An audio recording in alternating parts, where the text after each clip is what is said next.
Hello, everyone, and welcome back.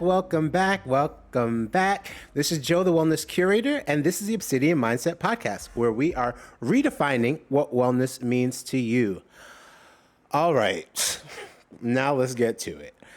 So today is not going to be the normal podcast episode. I'm excited to say next week I will drop the episode related to holiday dinners and how to interact with them, especially when you're in your wellness journey. What are conversations you should have beforehand? What are things you should do beforehand? Things of that nature. Because, if you're like anything like me, or if you know people that are like me, the holiday times are very complicated when it comes to quote unquote eating. There's a lot of stigma behind it, especially if you have a cultural background where, Thanksgiving or Christmas might not be the typical turkey, but you might have some oxtail, right? You might have some kalaloo, you might have some dumplings. So how do you navigate all of that in your journey, and what does that look like? And what are conversations that you should and shouldn't be having, whether it's to other people or yourself? All right, that was a little trailer. That was supposed to drop today. However, the last 2 weeks have been wild, in a good way. So for the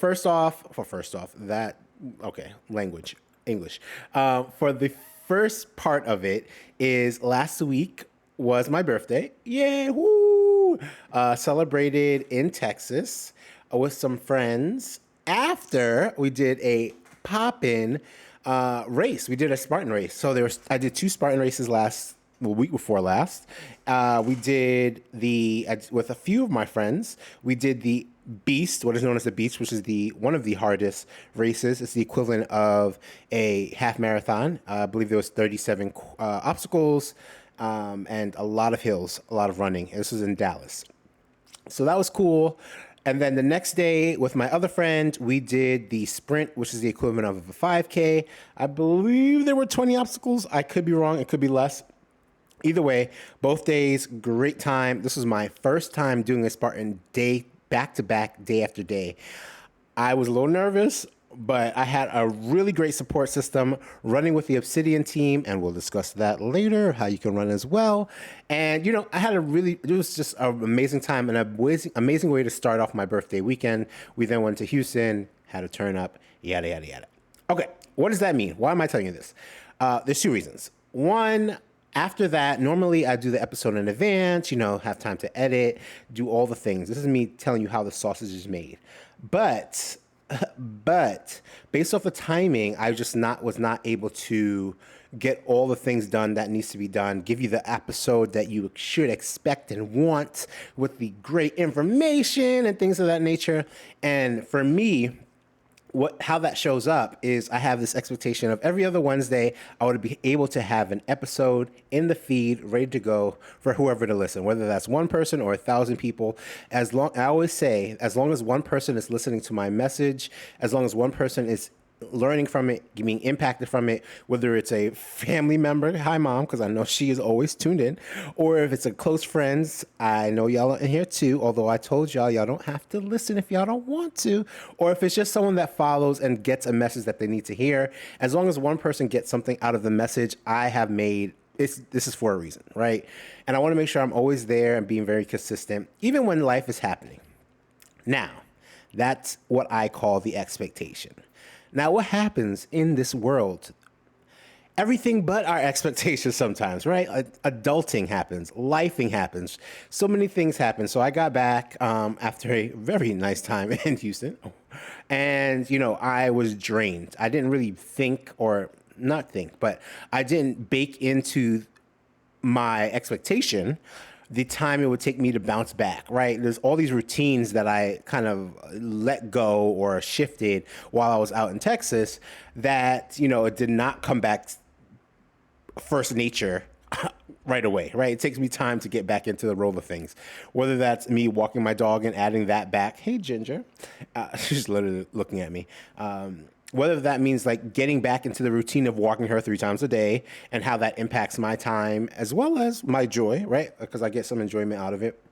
Or waking back up at 5 o'clock, that I typically try to wake up at for working out. The first 2 days, I actually forgot to set my alarm.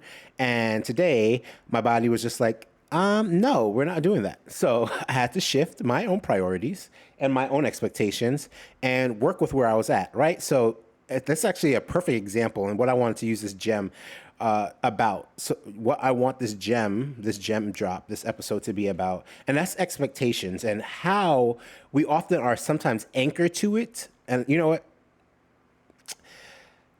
Let's take a step back and I'm going to start using eyes because that is how I want to make sure I'm interpreting the message and giving out the message and not portraying what it looks like to you. So let's take a step back. I sometimes get anchored to an expectation, whether that's from society, whether that's from family, whether that's from friends, whether that's especially as a Scorpio, especially as the youngest man, the youngest person in my family, whether it's an expectation that I create in my own head, I become so anchored to it that when I don't meet it, I feel like I failed. And then I then shift my message of how I talk to myself and I become down on myself. And that really affects my mood sometimes. Just because I did not meet an expectation that I made up, right? And sometimes I have to take a step back and look at these expectations. And I think when it comes to anything related to your mindset, as we've been talking about this podcast since season one, it's always important to see where your mindsets are coming from to make sure that, you know, it is something that you still believe in, it's something that you still hold true, and it's something that doesn't need to be reevaluated. Because, you know, as our lives go on, as we grow, as we go through things, as we are lifing, and as the world keeps lifing, the world keeps turning, as adulting keeps happening, as we grow, as we gain more people in our lives, as we lose some people in our lives, sometimes our mindset shifts appropriately. That's called growth. That's called change. But on the flip side, or in another sense, sometimes our expectations need to shift as well, right? We do not need to hold the same expectations for the last 35 years. Shout out! I just said my birthday. Shout out! 35 years. We don't need to hold the same expectation for all that time when so much has happened, right? And that doesn't make us a failure for changing that expectation. It just makes us adaptable, right? It makes us holding ourselves accountable for a smart goal. What is one of the key elements in making a goal is it, as we always talk about it, and we usually talk about it in the quote unquote wellness aspect in terms of like losing weight or your fitness goals, is to make it smart. And what does smart mean? That means making it specific, making it measurable, making it achievable, making it relevant, making it time bound, right? So when it comes to your goals, your expectations, you should still have these elements involved. But what that also means is if something isn't working, then it might be time for you to shift it to make sure that all 5 goals are being met. There might be an area where once upon a time that goal was achievable, but now, based off your current circumstances, based off your current where you are at the moment, it might not be achievable anymore, right? There might be an expectation that you had that, you know, I'm going to go, for example, I'm going to go swim in the lake 3 days a week, right down the block. Okay, which sounds like a great goal, and you might, or expectation, you might hit it. You might do it, you might be in it, but what happens when you move in the middle of the desert or move in the middle of a city? That specific goal of going to the lake 3 times a week, although it might have been something that you needed for your self-care or etc., might not be relevant anymore, might not be achievable anymore. You might have to shift it down saying, okay, I can go once because, you know, it takes me now instead of 5 minutes walk, it takes me 5 hours by train to get to the lake. So maybe that's something I want to do, or making it more relevant by shifting it to say, okay, instead of 3 days a week, I'm going to go to the lake. 3 days a week, I'm now going to go to the pool and swim, right? So what I'm learning now, and it kind of gets back to the episode of just like, you are allowed to shift your expectations. You are allowed to shift your goals, and that does not make you a failure. It just makes you smarter. It makes you accountable, and it shows that you are not just doing something to do it, but you are instead taking time to be with your goals and understand who you are as a person. Because there is nothing wrong, like I said, and I'm going to keep on saying it, there's nothing wrong with shifting your goals and your expectations. You know, for me, there's a lot of times when I will have this mental image, and one of the key examples for me is my weight, right?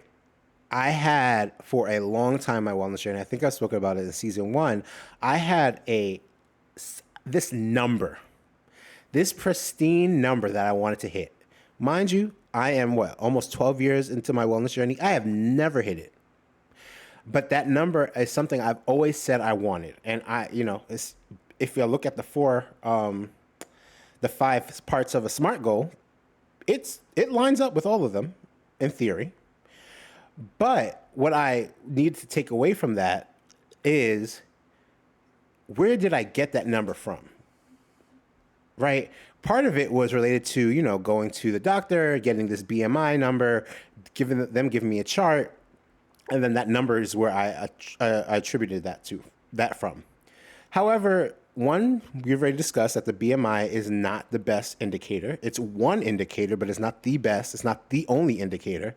Two, when it comes down to it, that number is pretty arbitrary, right? Like if I'm 5 pounds heavier, 5 pounds lighter, that number, for the most part, is not gonna make or break how I'm doing in terms of my own wellness goal. So what did I do with that? Instead of focusing on that number, and I'll be honest, that number is still in the back of my head. There's a number that I want to hit when I see that scale. But what I've done in the recent times and the last couple of years is I've learned to push that number to the back. It's still there. I'm not saying screw the scale. I don't listen to you anymore. Boop boop boop boop. I don't care. But I push it back because, like I say, it's only one indicator of a lot of indicators that involve your wellness. So I focus on, how am I doing when I'm running, right? I use my half marathon times or 5Ks to really determine how my own wellness is. And that's my indicator, right? That's my relevant and my specific goal. Because I notice that when I'm a certain physique, when I'm taking my wellness really to like really putting it first and being intentional, I notice that my half marathon time is a certain time. When I'm not, when I need to get back into it, when I am not doing my best, I notice my half marathon is either non-existent because I can't, I literally will not be able to finish it, or it's a very slower time. There's other indicators such as, how much water am I drinking? Even things of going up the stairs, walking around the block with my dog, do I feel winded? Things of that nature, where there's other indicators that I can also use. So why am I talking about this? One, this is a wellness podcast, so relevant. But two, it just, for when it comes to this, there was an option. There was a brief moment, especially before I had therapy, that I was like, man, I failed. I was supposed to release this episode on the Wednesday, and I am not able to. And what do I do now? Should I stay up late to do this? Which, there would then impact some other things, such as going to work, working out, playing with my dog, meal prepping, things of that nature. Or do I skip this whole week and then, or figure out, like I said, how do I look at my goal, shift it to make it, it's basically a compromise. So for me, what that compromise looked like this week was to, one, I still want to talk to y'all. I still wanted to have something for everyone, but it doesn't need to be the exact way I looked at it, right? I don't need to be so anchored to my expectation that I end up failing this is why words matter, and I don't need to be using certain words in my vocabulary because I'm not failing anyone. That's me catching myself. So instead of saying that I didn't do something for my people listening and for myself, I get to say, instead of me doing what I expected to do for today and dropping it for the Wednesday, I'm going to just do something shorter, do something more impactful, and show everyone a little bit about what I do, some of the things that were going through my mind, similar to last season when I did the gem drops. It's okay to bring that back, give y'all a little bit more, and it also gives me time to craft something that I will enjoy, you will enjoy, and it'll be a great Obsidian thing, just like we used to. So again, I say all that to say, really look at your expectations. Just to sum it up, look at your expectations See where they're coming from. Is it actually something that's like hard coded? I'm going to be in trouble if I don't do it. And even if that's the case, right? Okay, pipe that, pin that. So is it something where it's like, am I going to get in trouble if I don't do it? I need to do it now? Or is it something that I can really just shift in my head or shift and renegotiate to get it done? And even if it is something that is a hard coded deadline, so like 12/31 has to be done, is there a possibility for you to speak up, express that you need extra time, or you need, even if it's to yourself or to the outside entity, because that's okay too, right? I think for me, I still have to remember, we are not in this quote unquote normal time. I know there's a lot of things that's been going on in the pandemic. I know it seems like we're back to quote unquote normal, but I don't think like I've been saying, there's no way to go back to normal from that, right? We are all learning to shift and to work and be more adaptable in this current atmosphere. And if that means you are being a little bit more intentional, being more mindful, and putting yourself first, and well, you should always be doing that. But if that means you're just intentionally being yourself first, if that means you're doing meditation in the morning and you have to wait 5 minutes to put your kids on the bus or whatever that looks like, right?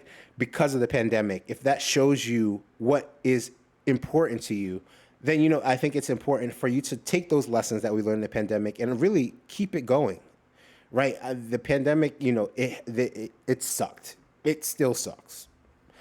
But, there are definitely lessons learned that I think we could all take away from it, of how we can shift and things that we refuse to go back on. There are things that we should refuse to do that we quote unquote did before, that were normal, quote unquote normal. I'm doing a lot of air quotes, sorry. But things that were normal before that we should not think about going back towards. Right? There's been way too much time lost. There's been way too much life lost. There's been way too much just things happening, money loss. There's been so much things that have happened for us to not take any lessons from it and just to go back to the way, quote unquote, things were. So I say all that to say, this is the episode. that was what I wanted to express. That's what I wanted to talk about. And that was the gem drop of don't let your expectations anchor you, because you can always shift them. Thank you. I just want to get that off my chest. I'm going to try to do more of those. As you know, this season, we've been working on different phases. So the first phase was just about back to basics and what's going on in current events. This phase is about food. The next couple of phases, I'm excited to tease out about different intersections and folks. We have different artists, so I'm really excited about that. But I will be trying to add more of these random ad hoc items in as well. Our normal gem drop. This is where I get to just chit chat. No script, no etc. Now, with that said, we're going to take a quick break. And then I'm going to explain about Obsidian Wellness Club and give some updates, including speak a little bit more about the Spartan race, how we did, and some expectations for 2023, baby. All right, jump right back.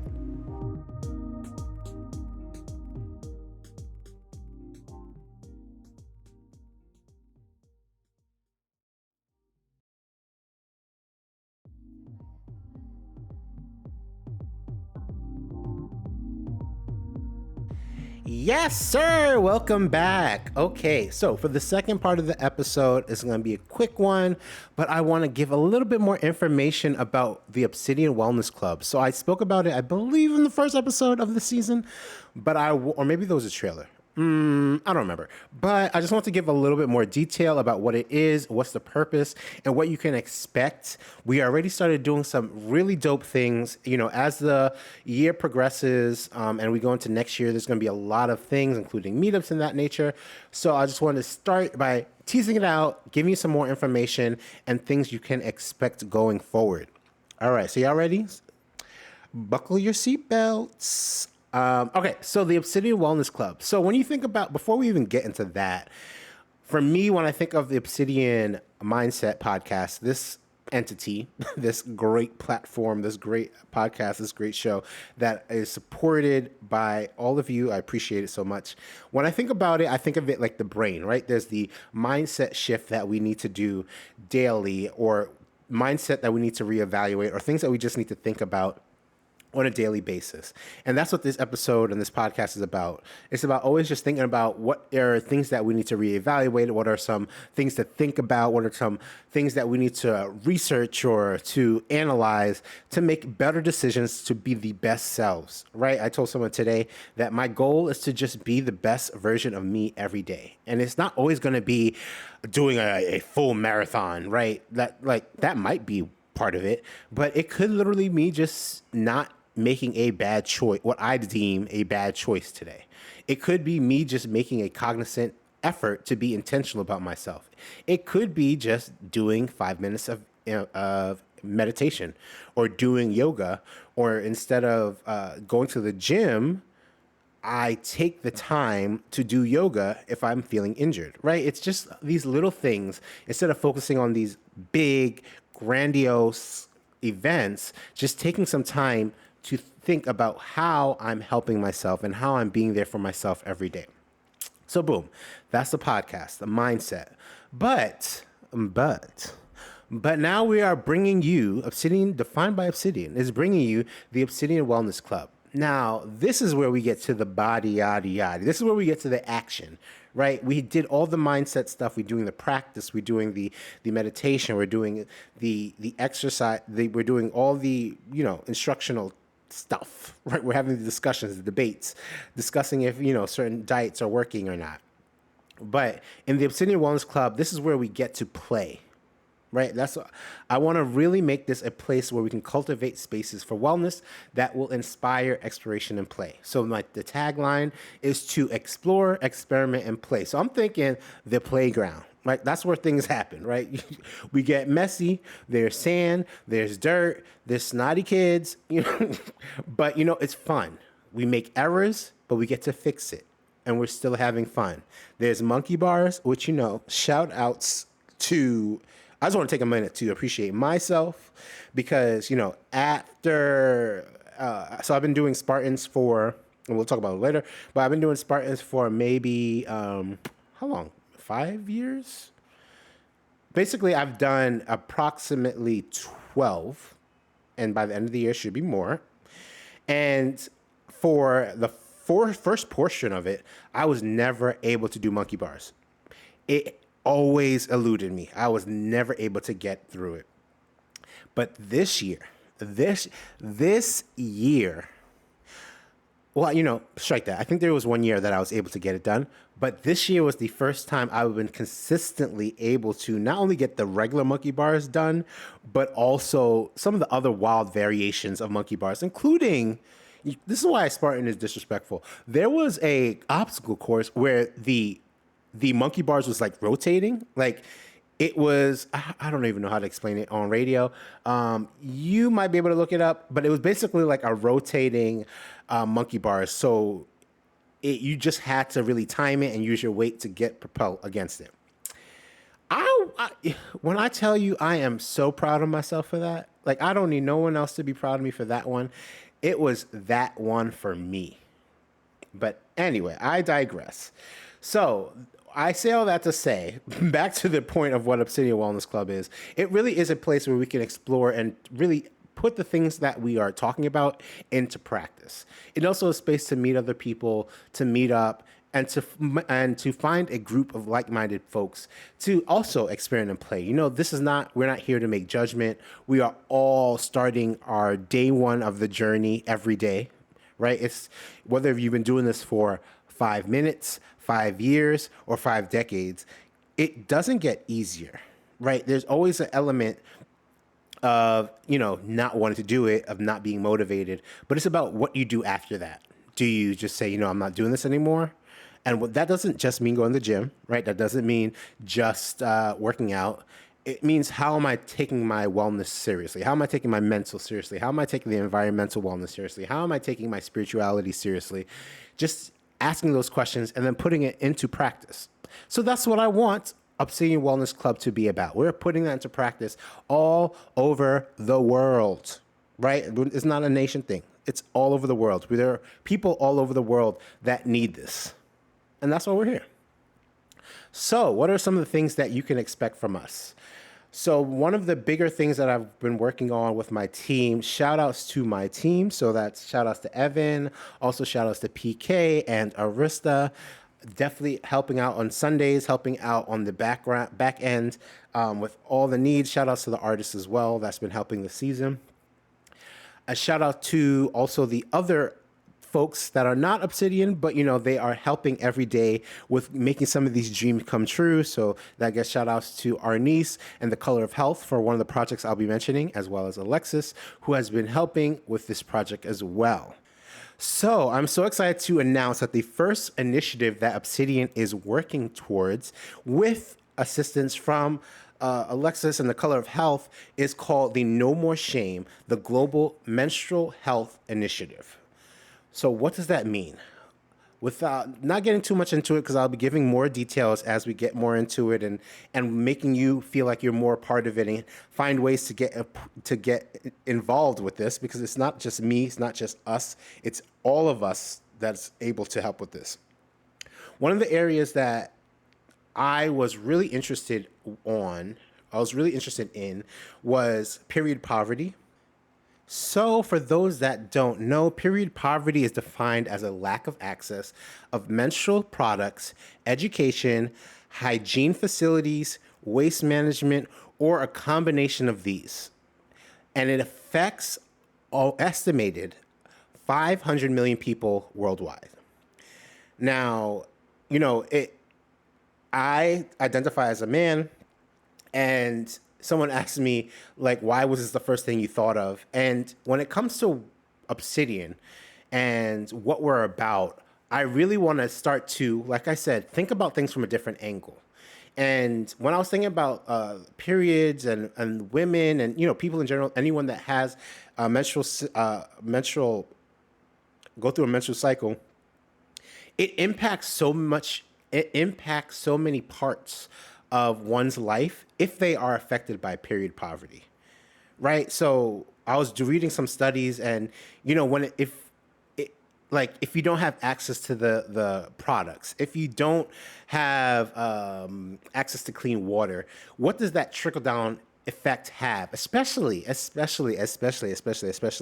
as we know, and as we've done this research, a lot of this, has impact on everyone, but a lot of the times it is impacting Black women or Black people or people of color or Black trans folks the most, right? And when we think about things that are impacted, if you don't have the utilities that you need, if you don't have the facilities that you need, that could mean not going to school one day. That could mean having to shift your whole priority in order to, get access to get access to what you need. That could mean, having to make some rough choices in terms of how you're going to get supplies. And that affects your wellness. We're trying to think about wellness in a different angle and different dimensions. And I found it interesting. And this was a project that I wanted to be the first Obsidian project, because there are so many folks that are impacted by this. And I believe, and I'll speak for myself, it is easy to take it for granted when, one, that's like something I don't need to, quote unquote, worry about. But it impacts some people so much that they can really benefit from this project. So I'm so excited for the people that have, poured into me, have, given me some resources and explained, why this is important and allowed me to run with this. So there's some really exciting projects going on into this. But the first school, so we're in a school right now. It's called, I'll share the information later, but it's a school in Kenya We are working to supply them with sanitary napkins every month for the near term until we can start thinking about how to do work bigger and better. But so far, the project has been a success. Seeing the smiling faces with this and just having this really good rapport with the school has been an amazing endeavor. So I'm really excited to really talk about this project a little bit more in the next couple of weeks and months to come. Like we said, Obsidian isn't just focusing on the gym. It's not just focusing on what the typical physical wellness looks like, but it's really thinking about wellness overall. So that's one. Two, I mentioned before, but we're going to get a little bit more into more of the book club essence. There's something we've been doing some book reviews, but we will starting next year start having more implementation of talking about books, but not only books, but also articles that are pertaining to wellness, especially for those that are marginalized or, I don't like the word marginalized, that are underserved. Yeah, for communities that are underserved. So we're talking about Black people. We're talking about those that are disabled. We're talking about Indigenous folks. We're talking about trans and LGBTQ. So we're going to be looking at stories that shows wellness from each of those lenses and how they're impacted. We're also going to be talking about I don't like saying self improvement, but like development books, things that we can take lessons from. So we're going to it's going to be a mixed bag. We're going to try to keep it interesting. We're also going to try to change the format because I know for me, sometimes book clubs, the reading and the pacing is different for everyone. I know we're all busy, and sometimes reading a book from cover to cover within a time frame is not the easiest. So we're going to find different ways to make sure that we make it work for everyone. We're going to it's not only going to be books, it's going to be sometimes articles where we could just really dive in, get into the nitty gritty meat and potatoes of the topic, and then have that conversation and then go from there. We will also be having meetups. So there are a few cities that we'll be meeting up in. Next year, I can't promise we'll be like a world tour, but we will be trying to do a meetup and do some activities. Some fun activities and adventures that you might not think of. And we'll be collaborating with different groups that already have expertise, but it's a different way of showing it, a different way of collaborating. And for me, when I travel in general, for those that don't know me or haven't listened to season 1, I love traveling. And the best way for me to travel is, I'm not really the quote unquote beach bunny because I hate sand. Sand never leaves you. It just always follows you or maybe it's just me. It follows me everywhere. But I love to explore cities. I love to do activities. And that's my way of seeing a city. I love running around in a city. After I track to make sure the route's safe and, look at reviews. I just love being able to see the city from the eye of either an activity such as running or biking or, or doing something that's locally physical or some type of physical activity or a mental activity, whether that means going to a museum or whatever that looks like, doing a game, whatever that city, country, place is known for. So we'll be trying to do that as well. And lastly, I guess that kind of goes into the last one, is Spartan races. So we'll be working on getting folks and Spartan races and other races. Because, we're trying to expand. It's not all just about one. It's about all. It's about not being anchored to the expectation. And there's some other things to come. But we'll be setting up a team for Spartan. We're going to start to figure out what races we want to do. And you can join our Obsidian team. So I'll be putting a link in the bio for our team. We're going to have meetings. We're going to have discuss different races. So this is really for anyone that's interested. I'll tell you, training is fun if you know what you're doing, if you know what you're looking out for. There are different levels of Spartan. There's different levels of obstacle course racing. Some of them I think are very easier to jump into. We can discuss that as well. Some of them are a little bit more challenging that I might tell you to steer away from until you've got some, wind under your wings. But I believe it's something that I want to see everyone do because I think it's a fun way of being physical. I also want to see more people of color and Black folks out there because to quote Issa Rae, I'm just rooting for everyone Black. And it's just such a good vibe. I leave every race so motivated to train for more. leave every race just when I cross that finish line after jumping in fire. Yes, jumping over fire. I just leave it so motivated, and just when I look around and seeing the people that I do it with, I just, we usually create bonds. There are folks that I've done races with, and we did not know each other before, but on the course, they either use my knee or my back to get over a wall, or as much as I think I can do it all, there are a lot of obstacle courses that I need assistance on, and they will literally hurl themselves at the obstacle course so I can get over it. So it really does bring in some community as well, and that is what Obsidian Wellness Club is all about. So we're having that as well. So look out for that. I'll put a link to the bio for the team so you could register for that. And I'll be sending out emails if you are interested. I'll also discuss what training looks like. So for those that are new, that have no clue what it's about, but want to either train for it, there'll be plenty of time. There'll be plenty of time. It is not happening next week. It is not happening next month. And it probably won't be Q1, which is in March. It'll probably be much later, so everyone has some time to jump in and enjoy. And we'll talk about where the location is. Okay, so I have given a lot. I've said a lot. This was supposed to be a quote-unquote short episode, which I guess it is technically. But I'm just so excited to be able to just talk to y'all about what I'm working on. I'm excited to have y'all involved. I'm excited to I don't know. It's. I think leaving after the race, I just left motivated to continue spreading the joys of wellness to everyone and anyone that wants to hear it, as well as just even for those that don't want to hear it. We are here to support you in whatever way we can, even if it means just showing up for when you are ready, because whether we're talking about the Obsidian Mindset or the Obsidian Wellness Club, we are here for you whenever you need it. So with that being said, I'll put all relevant links and etc. in the bio, and in the description of the podcast. But as we like to say at the close of every episode, thank you for picking you today. Bye, y'all.